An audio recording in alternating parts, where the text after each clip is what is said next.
بیٹھک میں آج ہم گفتگو کریں گے کینیڈا میں جو اردو ادب لکھا جا رہا ہے.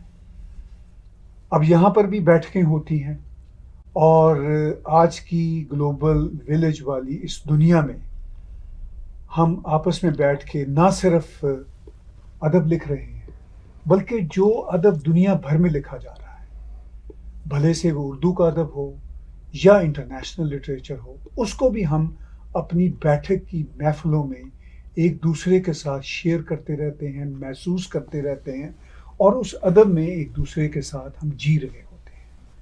ابھی میں ایک چھوٹا سا ایپیسوڈ کنورسیشن کا حامد یزدانی صاحب کے ساتھ کر رہا تھا اور اس میں نے اپنی رائے یہ دی کہ ادب در حقیقت ناسٹیلجیا ہوتا ہے. ناسٹیلجیا وہ جو زمانہ گزر گیا اسی کو ہم نریٹ کرتے ہیں. اگر ہم کوئی فیوچر کی بات بھی کرتے ہیں تو اسی ناسٹیلجیا کے کانٹیکس میں کرتے ہیں. یہ ہے آج کی گفتگو کا ایک فریم ورک اور میرے ساتھ شریک گفتگو ہیں سلمان حیدر صاحب، عرفان ستار صاحب، حامد یزدانی صاحب.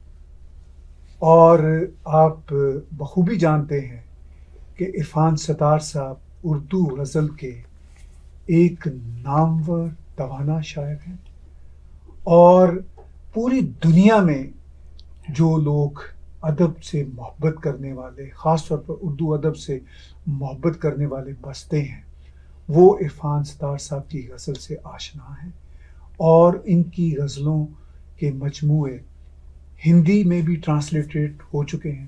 اسی طرح حامد یزدانی بھی ایک منجھے ہوئے شاعر ہیں اور ہم نے اب تک ان کا ایک امیج بطور شاعر ہی بنا رکھا تھا، لیکن حال ہی میں ان کی افسانوں کی جو کتاب شائع ہوئی، خالی بالٹی اور دوسرے افسانے، ان افسانوں کو پڑھنے کے بعد میں نے ایمانداری سے محسوس کیا کہ ہم بعض اوقات اپنے دوستوں کو انڈر ایسٹیمیٹ کرتے ہیں.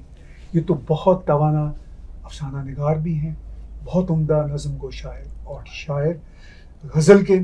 اور سلمان حیدر شاعری کی دنیا کا ایک انتہائی معتبر نام، اور خاص طور پر عرفان ستار صاحب جب یہ رائے دیتے ہیں ان کے بارے میں کہ نثری نظم پر اعتبار آ جاتا ہے جب ہم سلمان حیدر کی نظمیں سنتے اور پڑھتے ہیں.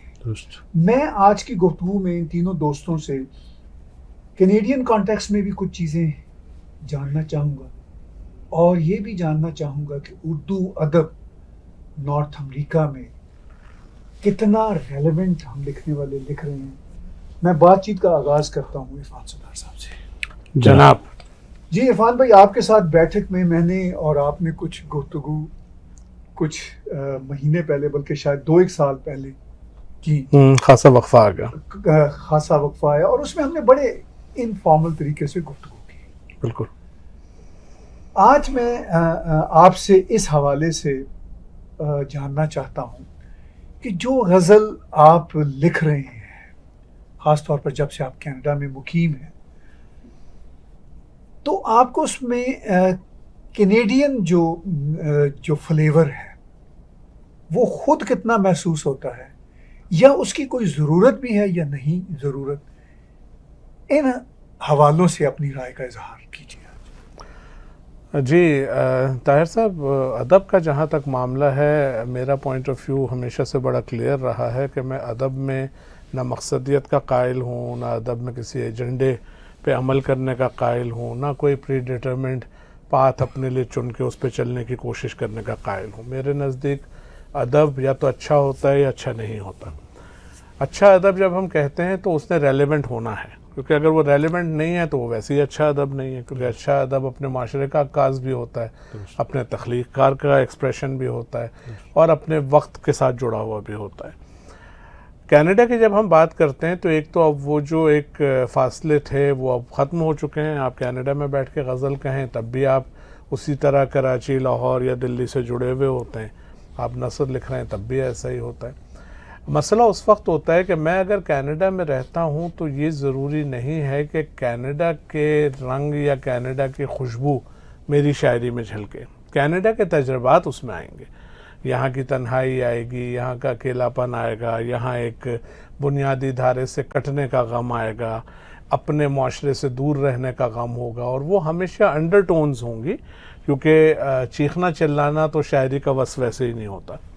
تو میں یہ سمجھتا ہوں کہ جو بھی جینوین تخلیق کار ہیں کینیڈا میں، اس کی شاعری کا اگر ہم مطالعہ کریں گے، فکشن کا معاملہ تھوڑا سا الگ ہوتا ہے، کیونکہ فکشن میں ظاہر ہے آپ اس معاشرے کے بارے میں لکھ رہے ہوتے ہیں، تو اس میں بہت زیادہ آسان ہوتا ہے ریلیونس کریٹ کرنا اور اس کا ریفلیکشن دینا جس سوسائٹی میں آپ رہ رہے ہیں. شاعری کا معاملہ مختلف ہے، کیونکہ شاعری میں تو پھر تشبیہات آپ کی اس طرح کی کریٹ ہوتی ہیں، علامات ہوتی ہیں، استعارے ہوتے ہیں، مجموعی دکھ انسان کا وہی رہتا ہے. اور بڑی شاعری، اچھی شاعری ہمیشہ وہی ہوتی ہے جو زمان و مکان کے کینوس کو یا ان قیود کو کراس کر جاتی ہے. تو ایک بچہ اگر آگرہ میں بیٹھا ہوا میری غزل پڑھ رہا ہے تو وہ بھی اس سے ریلیٹ کرے، لاہور والا بھی کرے، اور یہاں جو ہے وہ بھی کرے. تو میں یہ سمجھتا ہوں کہ کینیڈا میں جو کچھ بھی اس وقت لکھا جا رہا ہے اس میں جو لوگ جینوین لکھنے والے ہیں، کوئی فرق نہ پڑتا اگر نسیم سید پاکستان میں ہوتی ان کی تخلیقی صلاحیت پہ یا ان کی پروڈکٹیوٹی پہ، ہاں وہ ایب اوریجنل نظموں کے تراجم نہ کرتی، کیونکہ اس کی ریلیونس یہیں پہ ملی ہے انہیں، ٹھیک ہے نا. تو اس طرح کے تو فیکٹرز آئیں گے، مگر مجموعی طور پہ ادب یا تو اچھا ہے یا اچھا نہیں ہے. اور کینیڈا میں سمجھتا ہوں کہ دو نسلیں جو اس وقت موجود ہیں، ایک وہ ہیں جن کی بنیادی تربیت بڑے مراکز میں ہو چکی تھی. مثلا آپ نے بھی حامد یزدانی صاحب کا ذکر کیا، تو حامد یزدانی صاحب اپنی پوری بنیادی تربیت لاہور سے لے کر آئے تھے، تو وہ ظاہر ہے وہ سارے معاملے سے، وہ سارے منظرنامے سے واقف تھے اور بنیاد وہاں سے پڑ چکی تھی، جس کو ظاہر ہے کہ وہ ہجرت کے بعد اور اس کو وہ مانچتے رہے اور چمکاتے رہے. اور آج وہ ایک بہت معتبر نام ہے ہمارے یہاں. اشفاق حسین صاحب ہیں یہاں پہ جو کام کر رہے ہیں، نسیم سید ہیں، شاہدہ حسن ابھی آئی ہیں. مسئلہ جو ہے وہ ہمارے بعد کی نسل کا ہے، کیونکہ ان کو اس طرح کے تربیتی مواقع نہیں میسر.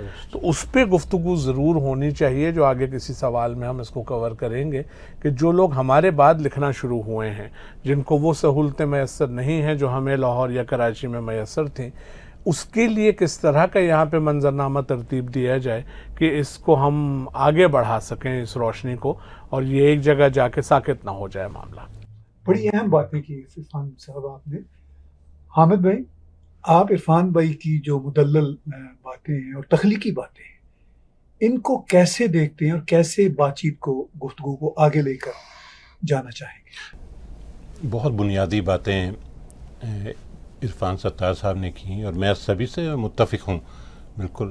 اور جس طرح سے انہوں نے اس کا تجزیہ کیا ہے، اور میں سمجھتا ہوں بہت جامع انداز میں انہوں نے بتا دیا. جیسے انہوں نے کہا کہ یعنی ہم کسی، جیسے نارتھ امریکہ کا آپ کہہ رہے ہیں کہ ادب یہاں پر جو تخلیق ہو رہا ہے، تو ایک تو یہ ہو سکتا ہے کہ جو نارتھ امریکہ کا، شمالی امریکہ کا ادب ہے کیا، ایک تو یہ ہے کہ جو کچھ اس جغرافیائی خطے میں لکھا جا رہا ہے وہ کینیڈین لٹریچر ہے. اور دوسرا جیسے آپ نے کہا کہ کیا اس میں شمالی امریکہ کی خوشبو بھی ہے، یعنی کہ کوئی کانٹینٹ بھی ایسا آ رہا ہے. تو عرفان ستار صاحب نے بڑی خوبصورتی سے ان دونوں نکات کو ملا کے ہمارے اور ناظرین کے سامنے پیش کر دیا کہ وہ خوشبو جو ہے احساس کی طرح وہ آئے گی اس میں، لیکن غزل ہم چونکہ اردو میں کہہ رہے ہیں، یہی میڈیم استعمال کر رہے ہیں، تو زبان و بیان اور آہنگ یہ تو اس میں وہی رہے گا.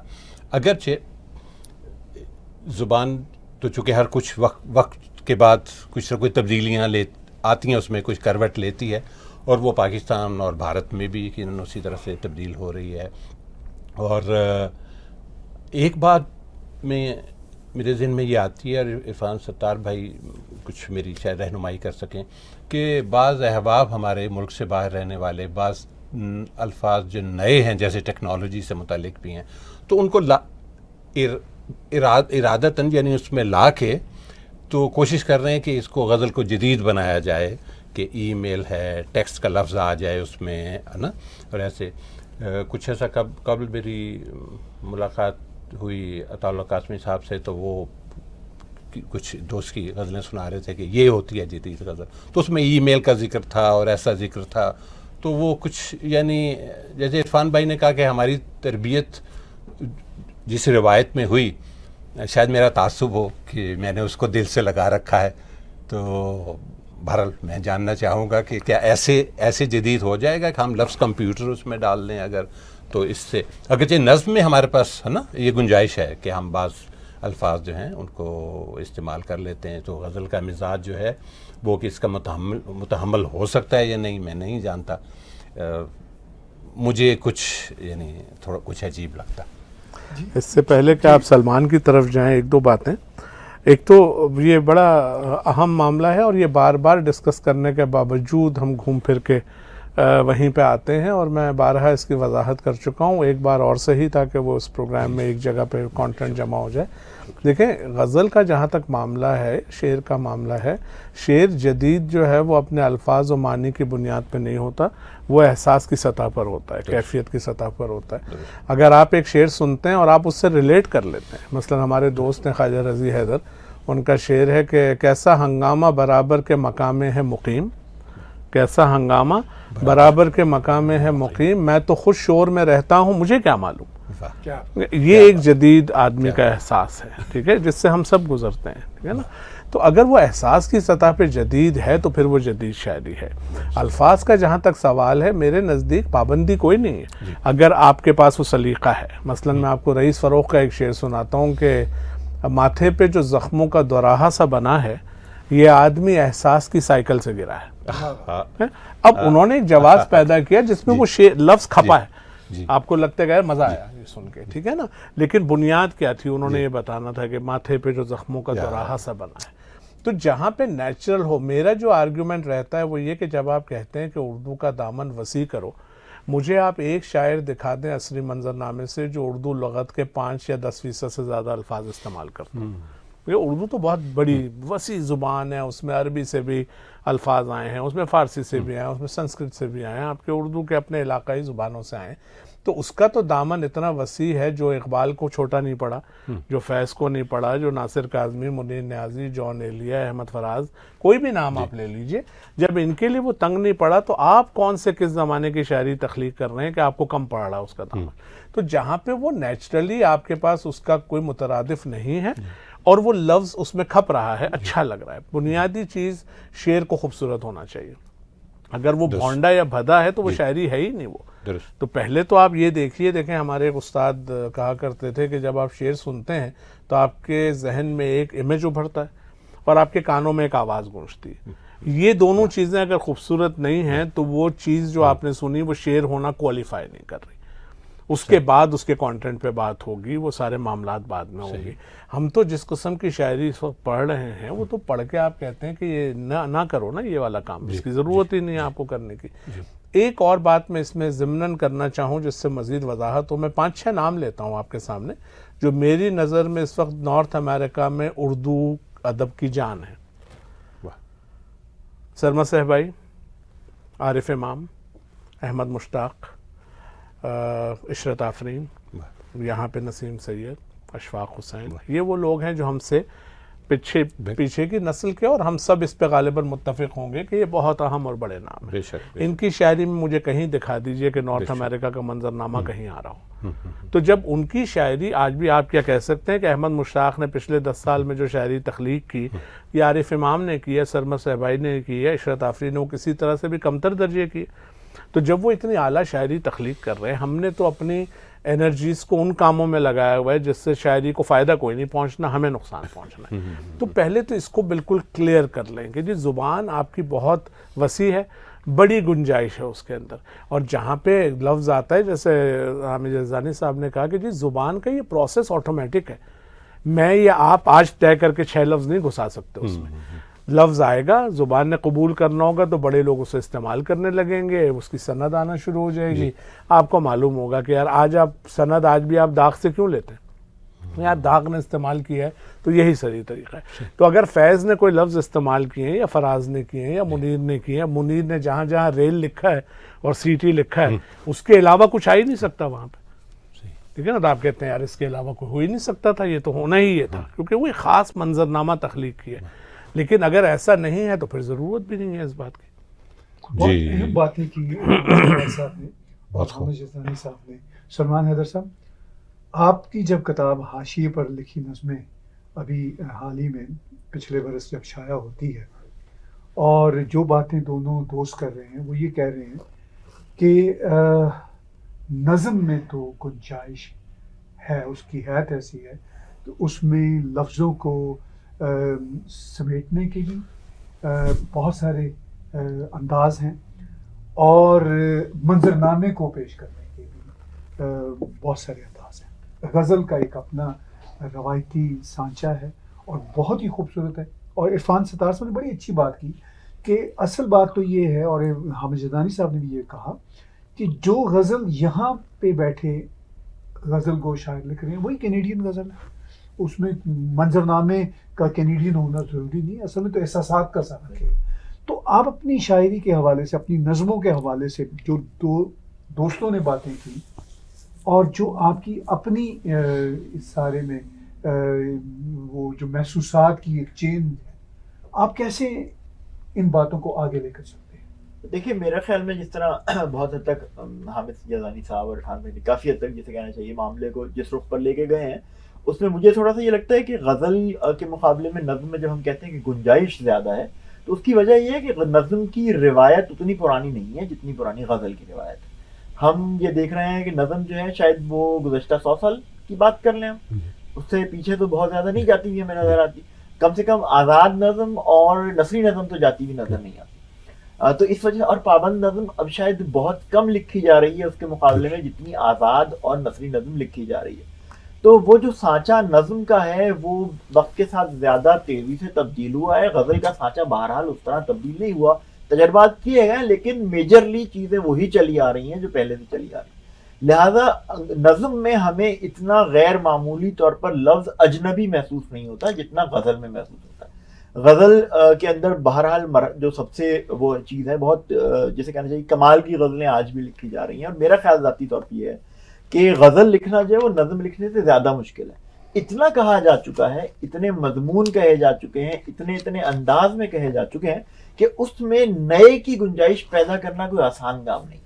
غزل نظم میں یہ گنجائش نسبتاً زیادہ موجود ہے، اس لیے ان لفظوں کا کھپ جانا اور ان چیزوں کے آ جانے میں گنجائش زیادہ مل جاتی ہے۔ جہاں تک تعلق ہے نئے کے حوالے سے، جس طرح عرفان بھائی نے بات کی کہ احساس کی ہم بات کر رہے ہیں یا الفاظ کی بات کر رہے ہیں، میں اس بات سے متفق ہوں کہ ہمیں جو ہے وہ احساس کی بنیاد پر گفتگو جو ہے وہ شاید زیادہ اہم ہے، کیونکہ اگر ہم جسے کہنا چاہیے ہم جو دیکھتے ہیں انڈسٹریلائزیشن کے بعد کی فرد کی اگر ہم ذہنی کیفیت کو دیکھتے ہیں، تو جو آئسولیشن کی فیلنگ اس فرد کے پاس ہے، یا وہ آئسولیشن کی فیلنگ جو ایک میرا ذاتی رائے ہے کہ جو اس معاشرے میں، کینیڈین معاشرے میں رہنے والا جس طرح آئسولیٹڈ محسوس کر سکتا ہے، شاید ہمارا معاشرہ اتنا صنعتی یا اتنا سپریٹڈ ایک دوسرے سے اس طرح نہیں ہے کہ شاید پاکستان میں رہنے والا فرد اس طرح آئسولیشن کو محسوس کر سکے۔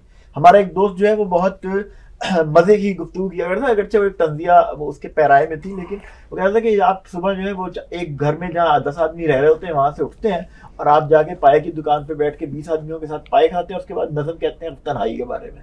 تو اب سارا دن جو جس طرح ہمارا وہ تعلق ہے، جڑت ہے جو ہمارے معاشرے کی، میں یہ نہیں کہہ رہا کہ اتنے لوگوں میں رہتے ہوئے کوئی فرد تنہا نہیں ہو سکتا، لیکن ہمارے معاشرے کی جتنی جڑت ہے یہاں پر صورتحال اس کے مقابلے میں کافی مختلف ہے، اس لیے وہ فیلنگز جو ہیں جب وہ یہاں آ کر ہوتی ہیں نسبتاً، میری ذاتی رائے ہے کہ نسبتاً زیادہ حقیقی ہوتی ہیں۔ اور لفظ کا بھی صورتحال جو ہے لفظ کے حوالے سے تو بالکل یہی ہے کہ جس طرح عرفان بھائی نے کہا کہ لفظ جو ہے وہ ایک نسل سے زیادہ میں رگڑ کھا کے زبان کے مزاج میں ڈھلتا ہے۔ ہم میں سے آج کوئی یہ نہیں سوچتا کہ پستول اور پسٹل کا کیا تعلق ہے، یا ہاسپٹل اور ہسپتال کا کیا تعلق ہے۔ یقیناً یہ کسی وقت میں زبان کی رگڑ کھا کے استعمال کے ذریعے اس طرح بڑھتے گا کہ ہمیں ایک لمحے کے لیے بھی اجنبی محسوس نہیں ہوتے۔ تو آج ہم جن الفاظ کو ٹھونسنے کی کوشش کر رہے ہیں، شاید یہ 1-2 نسل میں اتنے رواں ہو جائیں گے کہ یہ خود بخود آنے بھی لگ جائیں گے، یہ اجنبی محسوس بھی نہیں ہوں گے، جبکہ اس وقت یہ اجنبی بھی محسوس ہوتے ہیں، بعض اوقات بھدے بھی محسوس۔ جی ابھی میں حامد جدانی صاحب کی کتاب کی انگریزی ٹرانسلیشن بھی دیکھ رہا ہوں، اور یہ ان کی نظموں کا، اردو نظموں کا ترجمہ ہے، from one loneliness to another. تنہائی کی بات جو ہم سب کر جی. رہے ہیں، اور اس کا ترجمہ بھی سلیم الرحمان صاحب جو ایک بہت ہی بہت قابل عمدہ آدمی. مترجم بلا شبہ. ہیں، انہوں نے کیا. تو عرفان بھائی، جو ادب ہم لکھ رہے ہیں، چاہے وہ غزل ہو یہاں پہ بیٹھے ہوئے، چاہے نظم ہو، چاہے ناول، افسانہ، وہ ہم دنیا کو بھی تو اپنے معاشرے کے علاوہ دنیا کو بھی تو ہم دکھانا چاہتے ہیں، شیئر کرنا چاہتے ہیں. مجھے یاد ہے کہ غزل کا بھی انگریزی ترجمہ کہیں کہیں ہوا ہے، جو کہ بہت ہی مشکل اور ناممکن سا کام دکھتا ہے. تو اس حوالے سے بتائیے کہ ہم کس طرح اپنے ادب کو روشناس کرائیں، خاص طور پر غزل کو ویسٹرن ورلڈ کے ساتھ. ذرا سا میں اس سے پہلے جو بات ہو رہی تھی، ایک بات میں ذرا سی کرنا چاہتا ہوں اس پہ، جو ذرا سی کنٹروورشل ہے، مگر میرے خیال میں اس سے تھوڑی سی اور وضاحت ہو جائے گی. غزل کی جو بنیاد ہے نا، وہ ایکسپریشن اور کرافٹ پہ ہے. آپ کمزور خیال کے ہوتے ہوئے بھی اچھا شعر تخلیق کر سکتے ہیں. نظم کی بنیاد جو ہے وہ کانٹینٹ اور موضوع ہے. ٹھیک ہے، اگر کرافٹ بہت مضبوط نہیں بھی ہے لیکن موضوع بہت اہم ہے اور اس کا منظرنامہ جو ترتیب دیا گیا اس میں ایک تصویر بن رہی ہے، تو نظم اچھے موضوع کے ساتھ ہلکے کرافٹ کے بنیاد پہ بھی کھڑی ہو جائے گی. اب یہاں پہ جب بات آتی ہے نا، تو اس وجہ سے نظم میں چاہے آپ انگریزی کے الفاظ، پنجابی کے الفاظ کوئی لاتے ہیں، وہ اس میں کھپ جاتے ہیں. غزل کی بنیاد جو ہے وہ ایکسپریشن اور کرافٹ ہے. اس کی خوبصورتی، غنائیت، اس کا ایک نفاست، وہ اس کا ایک بنیاد ہے جس کے بغیر سروائیول مشکل ہے. تو اس وجہ سے بھی ان دونوں کو الگ الگ کر کے ہم دیکھیں گے تو آسانی ہو جائے گی. اب آتے ہیں اس سوال پہ جو آپ نے کیا. یہاں پہ پھر ایک تھوڑی سی کنٹروورسی ہے. بہت اچھی بات ہے انگریزی میں تراجم ہوں، لوگوں تک پہنچیں. میرا مسئلہ یہ ہے کہ میرے جو 20-30 کروڑ لوگ ہیں وہ مجھے نہیں پڑھ رہے، وہ مجھ سے نہیں جڑے ہوئے. ٹھیک ہے نا، میری کتاب جب چھپتی ہے پاکستان میں تو 500 کاپیاں چھاپتا ہے پبلشر، وہ مجھے 100-150 دے دیتا ہے جو میں اپنے احباب کو بانٹ دیتا ہوں. باقی وہ کچھ لائبریریز میں بھیج دیتا ہے. ٹھیک ہے، اور اس کے بعد وہاں پڑھی رہتی ہیں کتابیں. ٹھیک ہے نا. تو میرے لیے زیادہ اس وقت جو بات توجہ کے قابل ہے یا جو مجھے پریشان کرتی ہے وہ یہ کرتی ہے کہ ہم اپنے معاشرے کو اپنے ادب سے کیسے جوڑیں. وہ تو بہت اچھی بات ہے. دیکھیں، ورلڈ لٹریچر میں ایک تو مجھے یہ بتائیے کہ غزل کی اگر ہم بات کریں، غزل کے جو اپنے معاملات ہیں وہ کوئی اور زبان کا آدمی انجوائے کر ہی نہیں سکتا. نہ اس کو وہ علامات سمجھ آئیں گی، نہ ان کو وہ تشبیہات سمجھ آئیں گی، نہ ان کو اس کا کوئی بیک گراؤنڈ پتہ ہے، نہ اس کو کربلا کی روایت پتہ ہے، نہ اس کے نظر میں خیمہ کوئی اہمیت رکھتا ہے، نہ چراغ کی کوئی اہمیت ہے. وہ بنتا ہی نہیں ہے معاملہ. اور وہ جو پڑھے گا اس کو، مثلاً میں رسا صاحب کے شعر کی مثال دیتا ہوں کہ وہ پہروں آئینہ کیوں دیکھتا ہے مگر یہ بات میں کیوں سوچتا ہوں. ترجمہ کریں اس کا، مزے کا خیز چیز نکلتی.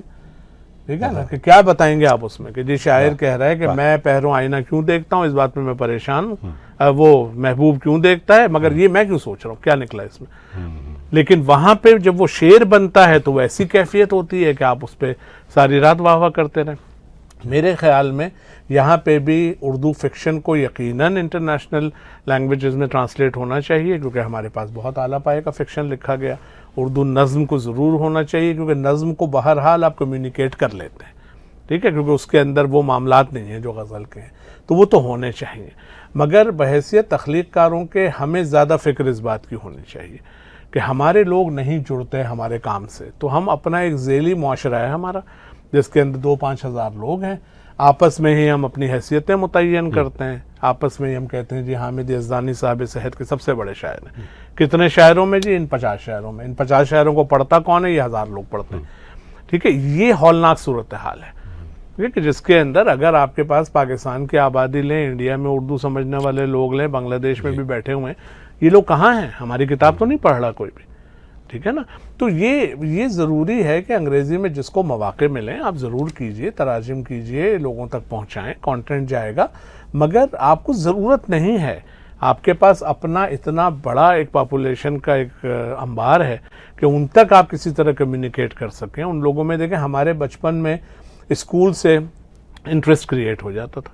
ڈیکلیمیشن کانٹیسٹ ہوتے تھے، بیت بازی، تقریری مقابلے، سب کچھ چل رہا ہوتا تھا، ہر کلاس میں ہو رہا ہوتا تھا اور یہ ایک نارم تھا. ٹھیک ہے نا. پھر سالانہ جلسے ہو رہے ہیں، اس میں سارے معاملات. اب تو یہ سب ختم ہو چکا ہے. اب تو وہ اے لیولز کرنے والے بچے کا کوئی تعلق نہیں ہے اردو سے، اور ماں باپ بھی اس کو ڈسکریج کرتے ہیں کہ اردو مت بولو، انگریزی آنی چاہیے. یہ والا جو معاملہ ہے اس کے لیے ہم کیا کر رہے ہیں؟ یہاں جو نسل ہماری پوری تربیت پا رہی ہے، میرے بچے جب پاکستان سے آئے تھے تو ان کی عمر 6 سال اور 10 سال تھی، وہ وہاں اردو بولتے ہوئے آئے تھے، تو وہ آج بھی گھر میں اردو بول رہے ہیں. مگر یہاں جو بچے پیدا ہو رہے ہیں وہ تو اردو نہیں بول رہے، نہ وہ سمجھتے ہیں. تو اب یہ آئندہ کی ایک پوری نسل، آپ یہ دیکھیے کہ جو آپ کے یورپ، مڈل ایسٹ اور نارتھ امریکہ میں لوگ رہتے ہیں ان کی تعداد لاکھوں میں ہے نا، تو ان کی جو اگلی نسل ہے وہ تو اردو سے بالکل ہی نابلد ہے. تو ہم اس کے لیے کیا کر رہے ہیں؟ ہم یہاں پہ بھی اب سمر ویکیشنز آ رہی ہیں، کبھی ہم نے سوچا کہ یہاں پہ جو پاکستانی انڈین فیملیز ہیں ان کے بچوں کے لیے کوئی اردو کی ورک شاپس کی جائیں. پڑھے لکھے لوگ ہمارے یہاں موجود ہیں، ان میں بہت سے ٹیچرز بھی ہیں، ٹھیک ہے نا، اس پہ تو ہم کرتے نہیں ہیں غور. تو اب سوال یہ پیدا ہوتا ہے کہ میری کتاب کا انگریزی ترجمہ ہوا اور وہ 8 لوگوں نے پڑھ بھی لیا تو کیا فرق پڑنا اس سے؟ لیکن میری آئندہ نسل اگر شعر سے جڑی آتی ہے، ادب سے جڑی آتی ہے، تو میری جو بقا ہے وہ تو اس میں پوشیدہ ہے کہ نا. اس کے اوپر ہمیں زیادہ غور کرنے کی ضرورت ہے. بڑی اہم آپ بات کر رہے ہیں اور بار بار کر رہے ہیں کہ کس طرح ہم نئی نسل کو اپنے ادب کے ساتھ جوڑ سکتے ہیں. آپ نے بڑا اہم نقطہ اٹھایا کہ جب آپ کی کتاب یا میری کتاب یا ہم سب کی کتابیں 2-4 ہزار لوگوں تک میکسیمم، تو وہ جو ہماری 22-23 کروڑ کی آبادی پاکستان سے جس کا تعلق ہے، اور میں کہوں گا کہ بھارت 1.4 بلین لوگوں کا دیش، جہاں پہ ادب کو سمجھا جاتا ہے، چاہے وہ اردو ہو چاہے ہندی ہو. لیکن عرفان بھائی، اس کے باوجود بھلے سے آپ کی کتابیں 4-5 ہزار چھپی ہوں، مگر میں آپ ہی کے حوالے سے خاص طور پہ کہتا ہوں کہ ٹورانٹو میں ادب سے شغف رکھنے والے کئی ہزار لوگ وہ آپ کے نام کو جانتے ہیں. پاکستان میں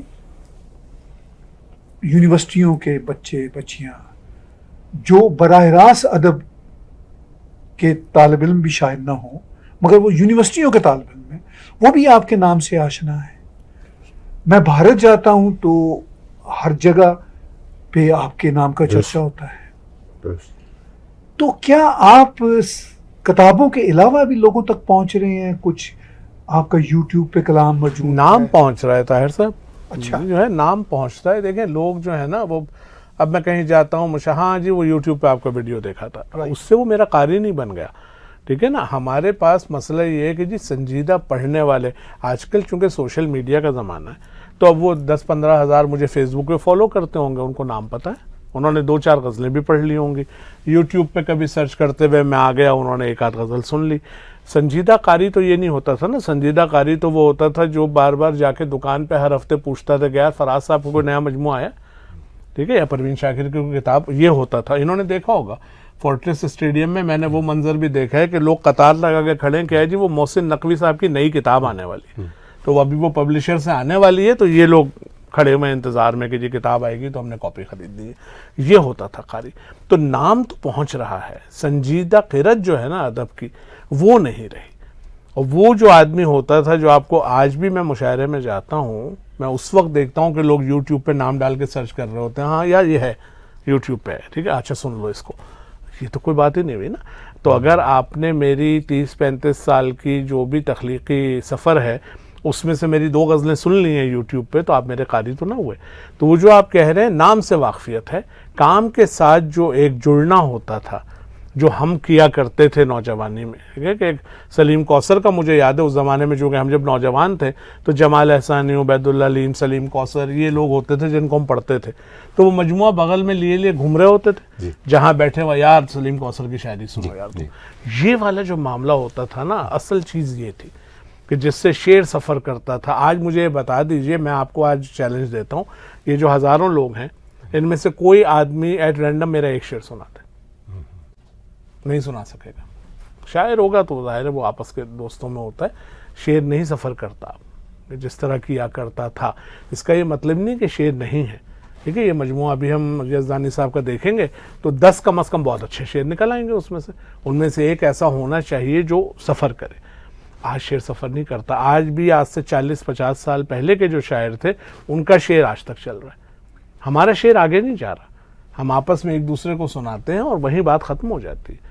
تو ہمارا مسئلہ یہ ہے، دیکھیں فیس بک پہ کئی دفعہ آپ دیکھیں گے جی وہ لوگ میری غزلیں جو ہیں وہ پوسٹ کر رہے ہیں، وہ پوسٹ کر کے لائک گن رہے ہوتے ہیں اس کے اوپر کہ اچھا یار ان کے نام سے کچھ لوگ آئے، کچھ لوگوں نے پسند کر لیا، کچھ اس سے آگے کچھ نہیں ہو رہا. تو سنجیدہ تعلق نہیں رہا ہمارا. نمبر آف آڈینس شاید اس لحاظ سے بڑھ گئے ہوں جو تعداد، مثلا میں آپ کو مثال دیتا ہوں، آج کسی صاحب نے مجھے کہا کہ یہ فلاں ہیں، ان کے 96,000 ویوز ہیں ویڈیو کے، ٹھیک ہے. جب میں نے اس کو دیکھا تو 470 سبسکرائبر ہیں ان کے، اور وہ 96,000 ویوز 17 سال میں، ٹھیک ہے نا. تو اب آپ سامنے تو دیکھیں گے، آپ کہیں گے یار یہ 1 لاکھ ویوز ہیں ان کے. تو مسئلہ یہ کہ بہت ساری چیزیں اب مسلیڈنگ ہو گئی ہیں جس کے اندر سے ہم کوئی نکال نہیں سکتے کنکلوژن. تو یہ خاصے سنجیدہ معاملات ہیں، اور اس بات پہ تو میں بالکل بھی نہیں، کیونکہ میں جاتا ہوں مشاعروں میں بھی میں دیکھتا ہوں، مجھے معلوم ہوتا ہے کہ یہ 400 لوگ بیٹھے ہیں، ان میں سے یہ 13 ہیں جنہوں نے شاید مجھے کبھی پڑھ لیا ہو یا جانتے ہوں. باقی سننے آئے ان لوگوں کو جن کے یوٹیوب پہ باقاعدہ ایک ٹیم بیٹھی ہوئی ہے اور وہ پروموٹ کر رہی ہے، اور اس کے اوپر انہوں نے اپنی ایک کمیونٹی بلڈ کی ہوئی ہے، اور 5-7 بچے ان کے اسی کام پہ لگے ہوئے ہیں کہ تم نے ری شیئر کرنا ہے، ری پوسٹ کرنا ہے، کمنٹ کرنا ہے. میں یا حامد یزدانی یا سلمان حیدر یا آپ تو یہ کام نہیں کر رہے ہیں نا. تو ہماری بقا کہاں ہے؟ دیکھیں پہلے تخلیق کار کام کر کے فارغ ہو جاتا تھا. عزیز حامد مدنی کو یا مجید امجد کو یہ مسئلہ نہیں تھا کہ میرا پڑھنے والا کہاں ہے، ان کا پڑھنے والا خود ڈھونڈتا تھا ان کو، ٹھیک ہے نا. آج وہ معاملہ نہیں رہا. تو اس کے اوپر ہمیں بات کرنے کی ضرورت ہے کہ ایک پورا احیہ ہمیں کرنا ہے ادبی روایت کا. آج کے اعتبار سے سوشل میڈیا بھی یوز کریں آپ، ماڈرن میڈیا بھی یوز کریں، مگر لوگوں سے جڑنا ضروری ہے. اور جڑنے کے لیے سب سے پہلے تو ان کو اس سوال کا جواب چاہیے کہ کیوں، مطلب میرا کیا فائدہ ہے بھائی، میں 1 گھنٹہ لگا کے یہ کتاب پڑھوں، مجھے کیا فائدہ ملے گا؟ فائدہ نہیں ہے اس میں. یہی ان کو سمجھانا ہے کہ اس میں جو مزہ ہے نا، اس مزے کی ساری قیمت ہے. کہ جب آپ اچھی تخلیق، جو آرٹ کی کوئی بھی فارم ہوتی ہے، وہ آپ کو جو سرشاری دیتی ہے نا، وہی کمائی ہے ساری. اس سے لطف لینا ہم نے چھوڑ دیا. اب تو ہم شعر کے مطلب پہ جاتے ہیں اور اس کے اوپر طے کر لیتے ہیں کہ اچھا شعر ہے برا شعر ہے. شعر کا مطلب تو کوئی ہوتا ہی نہیں تھا، یہ تو سب ثانوی باتیں تھیں. کہا کیسے گیا ہے، اصل چیز یہ ہوتی تھی. اور آج یہ ہم بھول گئے کہ کیا نہیں کہنا. آج ہم شعر میں جو باتیں کہہ رہے ہیں وہ تو ہمارے استاد تو تھپڑ مارتے ہیں ہمیں کہ لکھ کیا رہے ہو تم، کہ آج ایک بھیڑ چال مچی ہوئی ہے. جو چیز بھی آپ موضوع کر لیں اور اس میں کوئی ایک نیا لفظ ڈال دیں تو آپ کہتے ہیں جی میں نے جدید شاعری کر لی.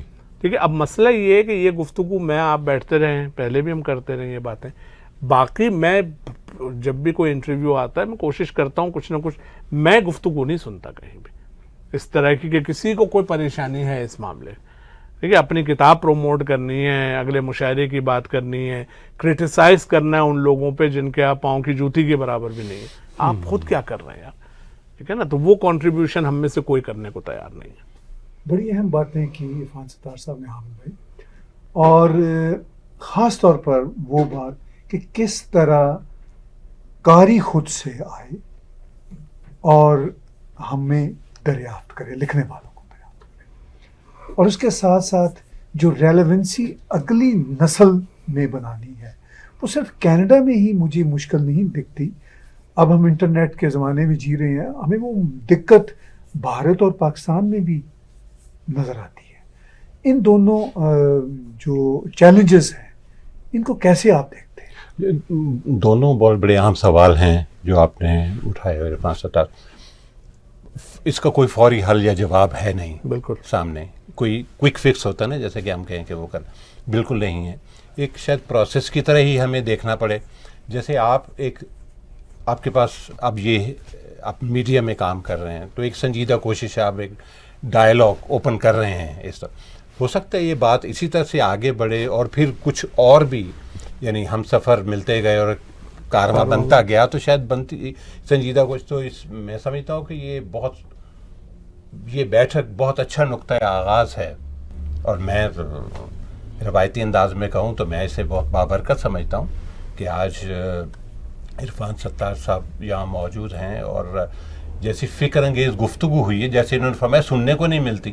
یہ بات بالکل درست ہے عرفان صاحب کہ یہ یعنی بات جو ہے چونکہ یہ آئینہ ہے، ہم سبھی ڈرتے ہیں آئینہ دیکھنے سے. جب آدمی اپنا پرسنل ایجنڈا لے کے گفتگو کرے گا نا تو وہ تو اس طرف جائے گا ہی نہیں نا. اس کے اپنے معاملات میں ہو گیا یار ٹی وی کیمرہ ملا ہے تو میں اپنی بات کر لوں. ٹھیک ہے نا. یہاں پہ تو مسئلہ یہ ہے کہ اگر کوئی ادب کا قاری نہیں رہا تو پھر میں کیا, میری شاعری کیا, وہ تو کسی کام کی نہیں ہے نا. بالکل میں سمجھتا ہوں اس ساری گفتگو کو اگر میں ایک جگہ پہ سمیٹوں نا, ہمارا مسئلہ یہ ہے کہ ہم نے نئی نسل کو ادب کی اپریسیشن اور اس سے لطف لینے کا طریقہ ہی نہیں سکھایا. انہیں یہ پتہ ہی نہیں ہے کہ کتنی مزے کی چیز ہے, ٹھیک ہے نا. وہ جو ایک لطف ہے نا, ہم نے تو بنا لیا اس کو بات کہنے کا ذریعہ, ٹھیک ہے. تو ہم فلسفہ بھی اسی میں ڈالتے ہیں, ہم نصیحتیں بھی اسی میں کرتے ہیں, ہم اپنے مسائل بھی اسی میں لکھ رہے ہوتے ہیں. مثلا ہمارے ایک دوست کہا کرتے تھے کہ وہ فلاں شاعر جو ہے نا یار, وہ شاعری ختم ہو گئی, ان کو نوکری مل گئی. تو جب تک نوکری نہیں تھی تو وہ مسائل لکھ رہے تھے اس میں, ٹھیک ہے نا. تو ہمارا مسئلہ یہ ہے کہ ہم نے بچوں کو آج سے یہ بتانا ہے کہ یار کیوں شعر سنو, ٹھیک ہے, کیا مزہ آتا ہے اس کے اندر, ٹھیک ہے نا. اور اس سے وہ سوال جس دن آپ نے ختم کر دیا, ایرسٹوٹل نے 5-6 ہزار سال پہلے لکھا تھا کہ جی ایک وقت وہ آئے گا جب دنیا میں وہ جو اس نے ایک ورڈ استعمال کیا تھا, یوٹیلیٹیرین ایتھکس, کہ کسی چیز کی یوٹیلیٹی اگر ہے تو اس کی اہمیت ہے, ورنہ نہیں, ٹھیک ہے نا. اور وہ آج وہ دور ہم دیکھ رہے ہیں کہ ہر چیز پہ سوال ہم یہ کرتے ہیں کہ اس کا فائدہ کیا ہے, ٹھیک ہے نا. تو میں تو آج بھی رات کو آدھا گھنٹہ اگر میر کو پڑھتا ہوں تو اس سے جو مجھے فائدہ ہوتا ہے, میرے پاس تو کچھ اور کرنے کو ہے ہی نہیں. لیکن وہ دوسرا ایک اور چیز ہے کہ اٹینشن اسپین. ہم لوگ جب پہلے جاتے کتاب لے کر آتے تھے تو اب رات کو کھانا وانا کھا کے اب اور کوئی کام نہیں ہے صاحب, آج یہ کتاب پڑھی. آج کے بچے کے پاس تو, ہمارے پاس نہیں ہے, ہم بیٹھے ہوتے ہیں 15 منٹ کے دوران 12 دفعہ ہم فون اٹھا کے دیکھ رہے ہوتے ہیں کہ یار کوئی چیز نکل نہ جائے, ٹھیک ہے. حالانکہ اس میں کیا ہونا ہے, کوئی قیامت نہیں آنی, مگر ہماری مینٹل پوری تربیت یہ والی ہو گئی ہے, تو بچوں کی بھی ہو گئی ہے, ٹھیک ہے نا. تو بچوں کو اس سے نکال کے کیسے لانا کہ بھئی آپ کچھ لوز نہیں کر رہے اگر آپ 1 گھنٹہ فون نہیں دیکھیں گے, مگر اگر آپ لٹریچر کو اپریشیٹ نہیں کرتے تو آپ بہت کچھ لوز کر رہے ہیں, ٹھیک ہے نا. اس پہ کام ہونا ضروری ہے. وہ آج آپ شروع کریں گے, شاید 25 سال لگے, مگر کوئی حرج نہیں, ایک سلسلہ شروع تو ہو نا, اس کے اوپر کام تو شروع ہو. اور آپ کی بات بالکل درست ہے کہ نارتھ امریکہ کا مسئلہ نہیں ہے, یہ پوری اردو دنیا کا مسئلہ ہے, اور ہم نے خود کیا ہے یہ کام. جب ہم اپنے نصاب میں سے نکال کے اپنی زبان کو ایک طرف کر دیں گے, ہم کہتے ہیں جی اردو قومی زبان ہے, اس سے کیا فرق پڑا یار, ٹھیک ہے نا. آپ کا بچہ جو ہے وہ آج تو اسماعیل میرٹھی کو نہیں جانتا جو ہم جانتے تھے, ہم تو انہی کی نظمیں پڑھ کے بڑے ہوئے تھے. اس زمانے میں جو گھروں میں آپ دیکھتے ہیں کہ وہ نونہال اور تعلیم و تربیت تو یہ ہر گھر میں آیا کرتے تھے, اور وہیں سے آپ کی تربیت ہوتی تھی. تو ان لوگوں نے, ہمارے ماں باپ نے تو یہ سوال نہیں کیا کہ یار اس کا فائدہ کیا ہے. نہیں, یہ تو بہت ضروری ہے بھائی, ادب آنا چاہیے آپ کو. آپ کی شخصیت نہیں بن رہی. آج کے آپ بچوں کو دیکھیں تو وہ روبوٹس ہیں, ایک خاص فیلڈ میں ان کی مہارت ہے, پیسے کمانا ان کو آتا ہے, وہ صبح سے اٹھ کے اس مشین کی طرح شروع ہوتے ہیں اور رات تک وہ کرتے رہتے ہیں. تو اس کو یہ کون سمجھائے گا کہ بھائی تم زندہ نہیں ہو, تم جی نہیں رہے, زندگی میں اس سے آگے بہت کچھ ہے. اور اس میں لٹریچر ایک بہت بڑا فیکٹر ہے جو کہ اس میں کنٹریبیوٹ کرتا ہے. ہمیں اس طرف آنے کی ضرورت ہے, بہت ضروری ہے یہ. سلمان بھائی, آپ ہم چاروں میں نسبتاً کم عمر کے ہیں, اور آپ کا نئی نسل سے واسطہ رہتا ہے, خاص طور پر آپ کا تعلق تھیٹر سے بھی, ایکٹیویزم سے بھی بھرپور انداز کے ساتھ ہے. اس وقت جو ہماری نئی نسل کے نئے نوجوان جو ہیں, خاص طور پر 20-25 سال کے لوگ جو آ رہے ہیں کینیڈا, امریکہ یا یورپ, تو ان کے جو ادبی معاملات یا ادب سے شغف کے معاملات, اس حوالے سے آپ کا مشاہدہ کیا ہے؟ جس سے ابھی بات ہو رہی تھی, میرا خیال میں بہت حد تک جو ہے وہ ایک بہت اہم چیز جو ہے وہ یہ ہے کہ جو لوگ نئی نسل سے یا بلکہ پرانی نسل سے, جو ہماری نسل ہے اس سے یا ہم سے بڑوں میں سے جو لوگ کہہ رہے ہیں, جو لوگ لکھ رہے ہیں, انہیں اور نوجوان کو ہمیں کوئی ایسی اسپیس چاہیے جہاں یہ دونوں کنیکٹ کر سکیں. فار ایگزامپل میں یہ دیکھتا ہوں کہ میں یہاں مساگا میں, برمپٹن میں رہتے ہوئے 5-7 ایسے لوگوں کو جانتا ہوں جو رسائی ادب لکھ رہے ہیں. ان کے پاس ایک اسپیس ہے جہاں پر وہ پرانے کہنے والوں کے ساتھ بیٹھتے ہیں, وہاں وہ سنتے بھی ہیں, وہاں وہ سناتے بھی ہیں, اور اس اسپیس کے اندر وہ اسی اسپیس کے اندر, اچھا اس میں یہ ہے کہ جہاں وہ لکھ وہ رسائی ادب رہے ہیں, لیکن ان کے سلام میں بیچ میں مصرع غزل کا بھی آ جاتا ہے. یعنی کہ وہ مکمل طور پر صرف رسائی ادب ہے, بیچ میں غزل کا مصرع آتا ہے. اور یہاں پر کیونکہ جن لوگوں کی میں بات کر رہا ہوں ان میں زیادہ تر اردو اسپیکنگ فیملی, اور غزل کا اچھا شاعر ہی اچھا سلام لکھتا ہے. بالکل. تو اس میں چونکہ زیادہ تر لوگ اردو اسپیکنگ فیملی سے ہیں، تو مجھے نسبتاً یہ لگتا ہے کہ میں جہاں سے پہلے پنجاب سے آیا ہوں وہاں بہت زیادہ فاصلہ ہے ان دونوں چیزوں کے بیچ. رسائی ادب ایک طرف ہے، غزل ایک طرف ہے. یہاں پر مجھے نسبتاً زیادہ سنگم محسوس ہوتا ہے دونوں کا، زیادہ مجھے دونوں کے مصرے ایک اس میں نظر آتے ہیں. جس طرح ہم عارف امام صاحب کے کلام کی بات کر رہے تھے، عارف بھائی کے کلام میں بہت دفعہ میں نے اپنے دوستوں میں بیٹھے ہوئے بات کی کہ یار یہ جو شعر انہوں نے پڑھا ہے نا، اس پورے اس میں سے میں یہ ایک شعر نکال دوں تو یہ میں مشاعرے میں پڑھ دوں، کوئی فرق نہیں ہے. اور یہی وہ جو ہے یہ وہاں امام بارگاہ میں بیٹھ کے بھی پڑھتے ہیں.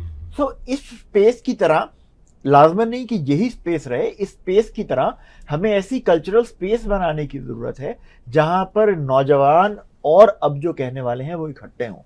شاید بیٹھک کے اگلے اس میں ورژن میں یہاں پر ہمارے ساتھ جس طرح میں نے بات کی، ہمارے پاس جو 2-3 لوگ نئے کہنے والے ہیں وہ بیٹھے ہیں، عرفان بھائی بیٹھے ہیں، حامد صاحب بیٹھے ہیں، اور وہ آپس میں بات کریں. تو شاید ایک سپیس ہم یہاں پہ ایسی بنا سکیں کہ جہاں پر لوگ سوال اٹھائیں کہ آپ نے یہ کہا اس میں اچھی چیز کیا تھی، اس میں جو میں نے یہ کہا اس میں آپ کو کیا نظر آتا ہے کہ اس میں اچھا ہے یا برا ہے یا غلط ہے، یا اسے کیسے بہتر کیا جا سکتا ہے. شاید ہم یہاں پہ تو آدھے گھنٹے کا پروگرام کریں گے، لیکن اس سے آدھے گھنٹے پہلے ہم چائے پہ بھی بیٹھے ہوں گے، اور اس کے بعد بھی آدھے گھنٹے پہلے شاید ہم چائے پہ بیٹھے ہوں گے. تو اس اسپیس میں جو گفتگو ہوتی ہے اس میں سیکھنے کو کافی کچھ ملتا ہے. تو رابطہ یعنی ایک جگہ کمبائنڈ بن جائے. ایک اور چیز جو ہوئی ہے نا اس دوران پچھلے 20-30 سالوں میں، وہ ایک complete break down of trust ہے کہ جو جونیئرز ہیں وہ یہ کہتے ہیں یار یہ سینئرز یہ پرانے زمانے کے لوگ، ان کو کیا پتا کہ آج کل کیا ہوتا ہے، یار ان سے کیا سیکھنا ہے ہم نے. ٹھیک ہے نا. دوسرا چونکہ وہ آرٹ فارم کے طور پہ اسے نہیں لیتے تو ٹیکنیک سے تو ویسے ان کا کوئی تعلق نہیں. سینئرز کو سوائے شکایت کے اور کچھ نہیں آتا، وہ صرف کرٹیسائز کر رہے ہوتے ہیں کہ جی وہ کھڑا ہوا مشاعرے میں اور اس نے جو ہے وہ تالیاں بجوا دیں اور اس نے نعرے لگوا دیے. بھائی لگوا لو اگر تمہارے لیے کوئی نعرے لگاتا ہے تو. میں تو یہ کہتا ہوں کہ 5-7 ہزار 10 ہزار لڑکے لڑکیاں کالج یونیورسٹی کے ایک جگہ جمع ہو جاتے ہیں، چاہے وہ تہذیب حافظ کو سننے آتے ہیں یا علی زریون کو سننے آتے ہیں، جمع تو ہوئے ہیں نا. اب ان کی تربیت ہوگی، آگے جا کے وہ افتخار عارف کو بھی سنیں گے، ونور شعور کو بھی سنیں گے. پہلے تو کوئی نہیں رہا تھا. ٹھیک ہے. تو پہلے تو یہ چیز ڈیولپ کرنی ہوگی کہ بھائی بڑوں کے اندر تھوڑی سی اپنے اندر کشادگی پیدا کرنی ہوگی کہ جو نئے آنے والے ہیں ان کو قبول کرو، ان کی مقبولیت تم سے کئی گنا زیادہ ہے، اس بات کو بھی مانو. اور اس کو یوں مت کہو کہ یہ تو یار دیکھو کچرا لکھ رہا ہے اور اس کو سب سن رہے ہیں. بھائی ابھی ایک انٹرویو میں علی زریون کے ایک شعر کا حوالہ دیا گیا کہ جی وہ ایسی شاعری کرتا ہے. میں نے کہا ایک اور شعر سنا دیجئے مجھے اس طرح کا. نہیں یاد. میں نے کہا تو پھر میں آپ کو 500 شعر سنا دیتا ہوں اس کے جو اچھے شعر ہیں. کم از کم یار لوگوں کو انصاف سے پڑھو تو سمجھو تو ان کا مسئلہ جانو، اس کے بعد اپنے لیے اسپیس بناؤ وہاں پہ. ٹھیک ہے. اب افتخار عارف کے لیے نعرے نہیں لگیں گے، ان کی ایک جو آڈینس ہے وہ مختلف ہے، وہ میچور آڈینس ہے، مگر وہ سنتی ہے آپ کو اسی طرح سے. ٹھیک ہے نا. تو یہ تھوڑا سا جو ہماری خلیج حائل ہو گئی ہے وہ بھی ہمیں ختم کرنے کی ضرورت ہے. اور یہ دونوں طرف ہے مسئلہ کہ جونیئرز جو ہیں وہ عزت کرنا نہیں جانتے سینئرز کی، اور سینئرز جو ہیں وہ ان کو اسپیس دینے پہ نہیں تیار، ان کی پوزیشن سمجھنے پہ نہیں تیار. تو انٹریکشن ضروری ہے، جیسے آپ نے کہا کہ کوئی اس طرح کے معاملات ہوں جہاں پہ بات چیت ایک دوسرے سے ہو، ایک دوسرے کی سنی جائے، نوجوانوں کو یہ اندازہ ہو کہ یار مجھے اس آدمی سے مل کے یہ 4 چیزیں سیکھنے کو ملی جو مجھے نہیں معلوم تھی. اور آج کے آدمی کو یہ پتا ہوگا اچھا یہ سوشل میڈیا کا کیسے استعمال کرتے ہیں، ذرا ہم بھی سیکھیں ان چیزوں کو. مجموعی فائدہ سب کو ہوگا. بالکل. ٹھیک ہے. مگر یہ اپنے اپنے خول میں بند رہنے سے کسی کا کوئی بھلا نہیں ہو رہا. اور یہاں پر عرفان بھائی ایک اور بات بھی میں آپ سے جاننا چاہوں گا، اس کی تہیں بھی ذرا کھولیے کہ آج سے کوئی 20-25 سال پہلے اگر ہم صرف کینیڈا کی بات کریں تو ایک چھوٹا سا ڈائسپورا ہماری کمیونٹی، اب کوئی 500,000 کے قریب ہے، اور اس میں بھی خاص طور پر مسیساگا، ٹورانٹو اور برمپٹن کے قرب و جوار کے جو علاقے ہیں ان میں ہی کوئی 2.5-3 لاکھ لوگ بستے ہوں گے. تو اس کا مطلب یہ ہے کہ وہ جو ہمارے ادب کا سکوپ جس کو ہم بولا کرتے تھے وہ بڑھ گیا ہے. بالکل بڑھ گیا. لیکن اب اس کو اس طرح سے دیکھیے نا، یہاں پہ سب سے اچھا مشاعرہ ٹورانٹو میں کون سا ہوتا ہے؟ میرے خیال میں اشفاق صاحب کا جو اردو انٹرنیشنل کا وہ کرتے ہیں. کبھی وہ دبستان کے پلیٹ فارم سے ہوتا ہے جو فاطمہ کا پلیٹ فارم ہے، لیکن اشفاق صاحب کی سرپرستی ہوتی ہے اس میں. اشفاق صاحب کے پاس ایک لسٹ ہے 500 لوگوں کی. ٹھیک ہے. جو سالوں میں بنی ہے. وہ 500 لوگوں تک وہ دعوت جاتی ہے، اس 500 میں سے 300 کہہ دیتے ہیں جی ہم آئیں گے، وہ آتے ہیں اور آپ کا مشاعرہ ہو جاتا ہے۔ اب آپ یہ بتائیے، ابھی میں ایک ریسرچ کر رہا تھا تو مسیساگا میں 1,03,000 لوگ ایسے ہیں جنہوں نے اپنی زبان کے خانے میں فرسٹ لینگویج جو ہے وہ اردو یا ہندی لکھی ہوئی ہے، ٹھیک ہے۔ اس 1,00,000 میں جو 99,500 لوگ ہیں، ٹھیک ہے، ان تک تو خبر ہی نہیں پہنچتی بھائی کون سا مشاعرہ، کون حامد یزدانی یہاں رہتا ہے، کون عرفان ستار۔ وہی بات پھر آ گئی کہ ہمارا اپنا جو ایک ذیلی معاشرہ ہے، جو سب کلچر ہے، ہم اسی میں زندہ ہیں، ٹھیک ہے نا۔ کیا کوئی ایسی ہمت کر سکتا ہے کہ سیلیبریشن اسکوائر لیجیے آپ، ٹھیک ہے، اور آپ کہیں یار اوپن مشاعرہ ہے 20,000 لوگ آئیں گے اس کے اندر، ٹھیک ہے، ہم پاکستان سے بھی ایک شاعر بلائیں گے، انڈیا سے بھی بلائیں گے، ایمریٹ سے بھی بلائیں گے، امریکہ سے بھی بلائیں گے، نام 2-4 ایسے ہوں گے، عارف امام جیسے، علی زریون یا عباس تابش جیسے، جن کو سننے لوگ آتے ہیں، ٹھیک ہے۔ آپ دیکھیے 20,000 لوگ آئیں گے، وہ جب آپ کرنا شروع کریں گے نا تو پھر آپ کا ایکسپینشن ہوگا بہت زیادہ۔ یہ جو ہم چھوٹے چھوٹے کمیونٹی ہال میں اور بینکویٹ ہال میں 300 کا مشاعرہ کرتے ہیں، اس سے نکلنا پڑے گا۔ اس میں ہڑبونگ بھی ہوگی، اس میں شور ہنگامے بھی ہوں گے، اس میں کچھ لوگ بیئر کی بوتلیں لے کے پیچھے کھڑے ہوئے ہوں گے، یہ سب ہوگا، ٹھیک ہے۔ مگر یہ ایک سلسلہ ہے، ایک پروسیس ہے جس کو آپ کو شروع کرنا پڑے گا، تاکہ ان 20,000 میں سے 1,000 ایسے لوگ ہوں گے جو سنجیدگی سے ادب کی طرف آئیں گے، اپریشیٹ کرنا شروع کریں گے، آپ کا اسکوپ وسیع ہونا شروع ہوگا۔ بڑی آپ نے اہم بات کی، آپ نے ایک سلوشن بھی دیا آج کی اس گفتگو میں، اور سلوشن یہ دیا کہ ہم اپنے دائرہ کار کو، بھئی دیکھیں موزیک فیسٹیول ہوتا ہے نا، بالکل 20-25 ہزار لوگ آتے ہیں، مشاعرہ کہاں ہوتا ہے اس کا؟ وہ چھوٹی سی جگہ پہ، یہ بات ہے نا، تو بھائی وہ اسٹیج تو آپ ہی کے پاس ہے نا یار، ایک دفعہ ہمت کر کے بڑا مشاعرہ کر دو وہاں پہ، اسی اسٹیج پہ آپ بہترین نشستیں لگائیے لوگوں کی اور کھڑا کر دیں، ٹھیک ہے۔ 20,000 کا مجمع نہیں ہوگا، 2,000 کا ہوگا، مگر 300 سے پھر بھی زیادہ ہوں گے، بالکل صحیح۔ ٹھیک ہے۔ اور اس کی انویٹیشن جب جائے گی لوگوں تک کہ اچھا بھئی پہلی دفعہ کینیڈا کی تاریخ کا سب سے بڑا مشاعرہ آ رہا ہے، بہت سے لوگ تو صرف کیوریوسٹی میں آ جائیں گے کہ بھئی یہ کیا چیز ہے، ٹھیک ہے، مشاعرہ اور کبھی سمیلن، بالکل ٹھیک، کیوں نہیں ہوگا، بالکل ٹھیک ہے۔ لیکن تھوڑا سا کھلنا پڑے گا ہمیں، تھوڑا سا جو ہے نا اپنے آپ کو اپریشیشن کے لیے لوگوں تک پہنچنا پڑے گا۔ پھر ساتھ ایک غزل کا پروگرام کر لیں آپ، کوئی حرج نہیں ہے اس میں، دونوں کو مکس اپ نہ کریں۔ آپ کہیں جی یہ، کیونکہ وہ تو پورا دن چل رہا ہوتا ہے نا، 6 بجے سے 8 بجے تک، 8:30 بجے تک مشاعرہ ہوگا، آدھے گھنٹے کا وقفہ ہے، اس کے بعد 1.5 گھنٹے کی جو ہے وہ پرفارمنس ہوگی غزل کی، تو لوگ آئیں گے۔ اور آپ کی بات بالکل درست ہے کہ میں تو ابھی کسی سلسلے میں کچھ ریسرچ میں کر رہا تھا، میں تو حیران رہ گیا ہوں نمبرز دیکھ کے، میرے وہم و گمان میں نہیں تھا کہ یہ پچھلے 10 سال میں ڈائسپورا اتنی تیزی سے تبدیل ہوا ہے، ٹھیک ہے۔ اس کو کیش کیا جا سکتا ہے بہت اچھے طریقے سے۔ اور ایک اور چیز میں آپ کو بتا دوں، ادب جو ہے یہ سیلیبل کموڈٹی بھی، اگر آپ اس کی مارکیٹنگ پراپر کرتے ہیں، اس میں پیسے بھی ہیں۔ آج پاکستان میں مشاعرے میں شاعر کو 1 لاکھ روپے مل رہے ہیں، وہ 1 لاکھ منتظم محبت میں نہیں دے رہا، وہ کما رہا ہے، ٹھیک ہے نا۔ ٹکٹ بکتا ہے اس شاعر کے نام پہ تو وہ اس کو 1 لاکھ روپے دیتا ہے، تو تھوڑا سا ہمیں اس کو لینا پڑے گا ایز این آرٹ فارم، جیسے ہم باقی آرٹ فارمز کو پروموٹ کرتے ہیں ایسے اس کو بھی کریں گے آپ۔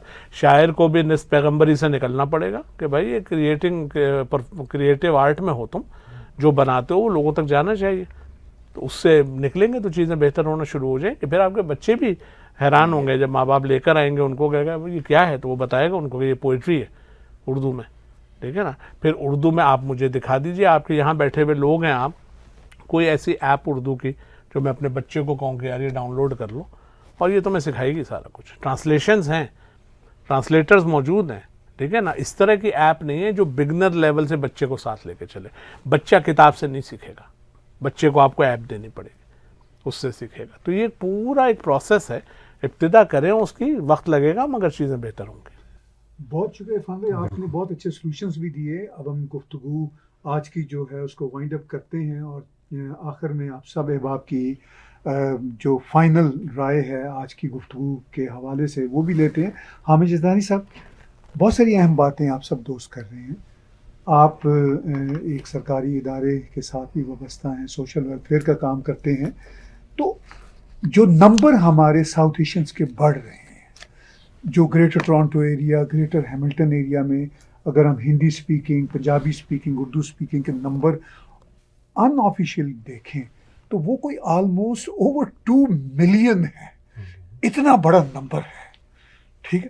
اور اس میں جو عرفان بھائی کر رہے ہیں کہ وہ 2 ملین نمبر تو اب ہمارے لیے وہ ایک راستہ ہے اپنے کلچر کو آگے بڑھانے کا. تو کیا گورنمنٹ بھی آپ کو کوئی تھوڑی بہت معلومات ہیں اس سلسلے میں کوئی مددگار ہو سکتی ہے, جو ہماری ریجنل گورنمنٹس ہیں, میونسپل گورنمنٹس ہیں یا پروونشل گورنمنٹ ہیں, یا اگر ہم اپنے طور پر ان چیزوں کو آگے لے کر چلیں تو ہم کتنا کام کر سکتے ہیں خود سے؟ جہاں تک طاہر بھائی سرکاری اداروں سے اس کا تو اس کو ایکسپلور کیا جا سکتا ہے, کیونکہ ڈفرینٹ وینیوز اس میں ہوتے ہیں. کچھ گرانٹس اور ایسی امداد اداروں کے تھرو ملتی ہیں تو ان کے ساتھ کولیبریشن کر کے ہے نا فنڈز لیے جا سکتے ہیں نا. تو باقی کام تو ہمارا کرنے کا ہے براہ راست. تو جب ادارے دیکھتے ہیں کہ بھی یہاں پر جو ہے نا لوگ آتے ہیں تو یقیناً وہ نارتھ امریکہ کی قطع کلامی معاف, نارتھ امریکہ میں اگر آپ دیکھیے تو ٹورانٹو, کچھ حد تک Montreal, new York, Chicago, Houston, یہ بڑے مراکز ہیں. کوئی ایک ایونٹ بتا دیں جہاں یہ سب ایک جگہ جمع ہوا. نارتھ امریکہ میں کیا مسئلہ ہے؟ مطلب آپ نیو یارک میں ایک اپنی اردو کانفرنس کریں, نارتھ امریکن اردو کانفرنس, اس میں ٹورانٹو کا آدمی بھی ہو, مونٹریال کا, اوٹاوا کا بھی ہو, اور ہیوسٹن سے بھی آئیں, سب ملیں. وہاں تو نیو یارک میں تو 13 تنظیمیں اور ہیوسٹن میں 8 ہیں. یہاں پہ بڑی مشکل سے توڑ تاڑ کے ہم 2-3 پہ لے آئے ہیں. ٹھیک ہے نا چیزوں کو. یہ کنسولیڈیشن ضروری ہے. ٹھیک ہے کہ آپ لوگ ساتھ ہوں گے پلیٹ فارم پہ, آپ باقی اپنی کیجئے. حلقہ ارباب ذوق نیو یارک اپنا کام کرے, ٹورانٹو اپنا کام کرے, مگر سال میں ایک دفعہ جمع ہو جاؤ کسی جگہ پہ, ایک دوسرے کے ساتھ انٹریکٹ کرو, ایکسچینج کرو چیزوں کا. اس میں پھر بڑی تعداد میں لوگوں کو لے کر آؤ. ایک دن نیو یارک میں کرو, اسی دن اعلان کر دو گے جی اگلا جو ہے وہ اگلے سال ٹورانٹو میں ہوگا. آپ یقین کیجئے ٹورانٹو سے لوگ نیو یارک جائیں گے اور نیو یارک کے لوگ سفر کر کے ٹورانٹو آئیں گے, اگر ایک اچھا مشاعرہ آپ نے کر دیا. بہت اچھی بات آپ نے کی. یہ باہم مل کے ہی بالکل ہوگا. ابھی میں چلتے بسیں چلوائیے یار, نیو یارک سے ٹورانٹو اور ٹورانٹو سے نیو یارک جو ہے وہ گرے ہاؤنڈ کی بسیں چلوائیے, لوگ اس میں آئیں, دیکھیں کیسا فیسٹیو ماحول بنتا ہے. ابھی میں چلتے آخر میں یہ خبر بھی بتاتا ہوں, ابھی ہم نے اس کو پبلک نہیں کیا, کرنے والے ہیں اسی ہفتے. Canadian south Asian literary festival کے نام سے یہاں پہ ہم لوگ کر رہے ہیں, لیکن اب میرا خیال ہے کہ اس میں کینیڈین سے زیادہ ہم ساؤتھ ایشین لٹریری فیسٹیول پہ زور دیتے ہیں. جو عرفان بھائی نے بات کی, عرفان بھائی سے جو میں نے آئیڈیا لیا وہ یہ ہے کہ ایک بڑا مشاہدہ ہم کیوں نہ کریں اسی 25, 26, 27 اگست کو جو ہم کرنے جا رہے ہیں. اس میں 26 اگست کی رات کو ہم کوشش کریں کہ 3-4 ہزار کے مجمع کا ایک مشاعرہ ہمیں گراؤنڈ ملا ہوا اس کام کے لیے, ہم اس میں کریں. بالکل کریں. ٹھیک ہے. تو میرا یہ خیال ہے کہ یہ جو کنورسیشن آج ہم نے کی, اور اس کا نہ صرف ہمیں فائدہ ہوا بلکہ ہمارے جو ویورز ہیں وہ بھی یہ ان پٹ ضرور لے رہے ہوں گے کہ بھئی جب ہم اتنے زیادہ نمبرز میں ہو گئے تو ہماری کلچرل ایکٹیویٹیز بھی تو اسی ریشوز کے ساتھ جانی چاہیے. دیگر کلچرل ایکٹیویٹیز ہو رہی ہیں مگر لٹریچر کے معاملے میں ہم پیچھے ہیں, کافی پیچھے ہیں. بہت آخر میں کنکلوسیو ریمارکس آپ تینوں کی طرف سے. ہاں صاحب پہلے.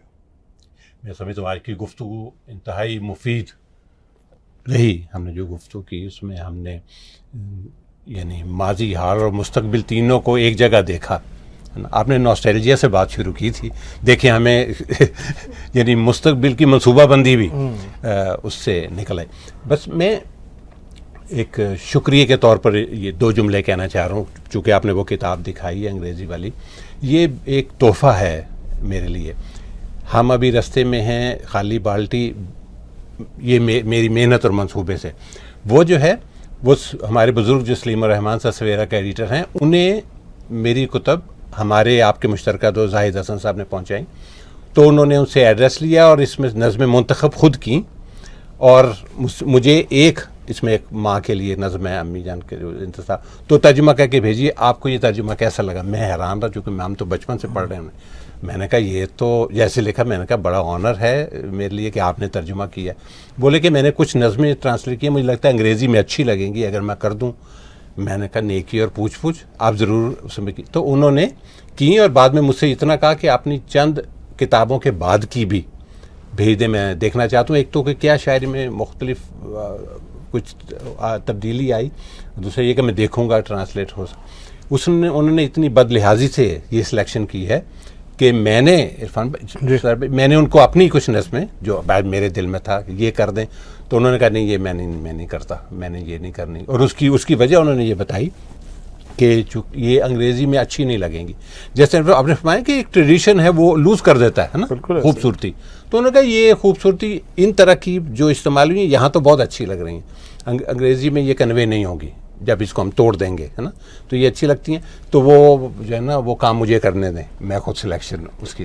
تو یہ انہیں کی، تو میں نے انہیں یہ کہا کہ میں آپ کی خدمت کیا کر سکتا ہوں، کیونکہ وہ پروفیشنل انہوں نے ٹرانسلیٹر، تو انہوں نے کہا کہ یہی کر سکتے ہیں کہ آپ اسے کینیڈا میں چھپوا دیں. تو بس یہ انہوں نے جو ہے نا یہ اچھا میں ریکارڈ پہ بھی لانا چاہ رہا تھا، تو انہوں نے کہا بس یہ وہاں چھپ جائے تو یہ ہو جائے. تو یہ بھی میرے لیے بڑا مشکل مرحلہ تھا، کیونکہ مجھے یہاں پتہ نہیں تھا پبلشنگ کیسی. تو وہ کسی طرح سے کسی بات ہوئی تو ایک یہ مدد ہو گئی کہ چھپ گئی.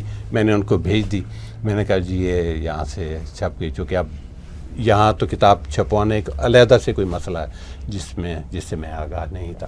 تو اس طرح سے یہ تحفتاً مجھے ملی، تحفتاً ان کو چلی گئی. خوشی کی بات یہ ہے کہ اس کی وجہ سے، یہ آنے کی وجہ سے میرے بچے بھی میرے کو شاعری جو ہے نا وہ پڑھ سکتے ہیں. بالکل، بڑی اچھی آپ تو انہی کے نام میں نے کی، اپنے ان بچوں اور پوتوں کے نام کی، شاید وہ اسے اپریشیٹ کر سکے. بہت اچھی بات. جی سلمان، میرا جس طرح بات کی ہے یزدانی صاحب نے اور عرفان بھائی نے، کہ بنیادی آئیڈیا جو ہے وہ یہی کہ دونوں طرف سے جو ہے وہ ہمیں کچھ ایک سٹیپ لینے کی ضرورت ہے پڑے گی. اور کیونکہ میرا خیال یہ ہے کہ یہ جو ٹریڈیشن چلی آ رہی ہے پرانی، اس کے بارے میں بچے نہیں جانتے، ہم لوگ جانتے ہیں، تو شاید پہلا قدم ہمیں لینا پڑے گا، اور اس کے بعد پھر ہمیں کوشش کرنی پڑے گی کہ بچے بھی اس طرف آئیں اور پھر ہم آگے کے لیے اسے دیکھ سکیں. جی عرفان بھائی. جی ساری گفتگو تو ہو گئی، بس وہی ہوتا ہے کہ دیکھیں ایک تو ہمیں تھوڑا سا اپنی ریزرویشنز کو چھوڑ کے کھل کے بات کرنی ہوگی. اس میں غلط بھی ہوں گی کچھ باتیں، تو میں نے جو کی ہیں ان سے لوگ اختلاف بھی کریں گے، مگر مکالمہ جاری رہنا چاہیے، اور اس میں سے کوئی ٹھوس اقدامات ہم آئیڈینٹیفائی کریں، اپرچونیٹیز، اور بے شک چھوٹے پیمانے پہ شروع کر دیں اس کو، تاکہ وہ آہستہ آہستہ چیزیں ڈیولپ ہوں. تو وقت وہ ہے کہ جہاں پہ اپرچونیٹیز بہت ہیں، جیسا آپ نے کہا کہ ڈائسپورا جو نارتھ امریکن ہے یہ بہت بڑا ہے، ان کو کسی ایک پلیٹ فارم پہ لے آئیں تو پوری دنیا کے اردو ادب پہ اثرات مرتب ہوں گے اس کے، تو اس کے لیے ہم سب کو کوشش کرنی چاہیے. بہت شکریہ عرفان ستار صاحب، بہت شکریہ حامد یزدانی صاحب، بہت شکریہ سلمان حیدر صاحب. ناظرین آپ کا بھی بہت بہت شکریہ، آپ نے ہماری بات چیت سنی. اور اب ہم اپنے لٹریچر کے حوالے سے، ساؤتھ ایشین لٹریچر کے حوالے سے ٹیگ ٹی وی پہ گفتگو کے سلسلے کو اور آگے بڑھائیں گے. آج ہم نے اردو ادب کے حوالے سے خاص طور پر بات کی. آنے والے دنوں میں ہم بنگالی ادب، پنجابی ادب، مراٹھی ادب اور ہندی ادب، ساؤتھ ایشین ادب کے جتنے فلیورز ہیں ان کے حوالے سے بھی بات چیت کو لے کر آئیں گے اور بات چیت کا دائرہ وسیع کریں گے. اور ہماری یہ کوشش ہے کہ جیسے ساؤتھ ایشین نمبرز بڑھ رہے ہیں، صرف ہم اگر گریٹر ٹورانٹو ایریاز کی بات کریں تو اس بڑھوتی کے ساتھ ساتھ ہم کس طرح اپنے لٹریچر کو فروغ دیں اور کس طرح اپنے لٹریچر کے معاملات کو کینیڈین سماج کے ساتھ شیئر بھی کریں اور ہم آہنگ بھی کریں. آج کی گفتگو ہم سب کے ساتھ دیکھنے سننے کا بہت شکریہ.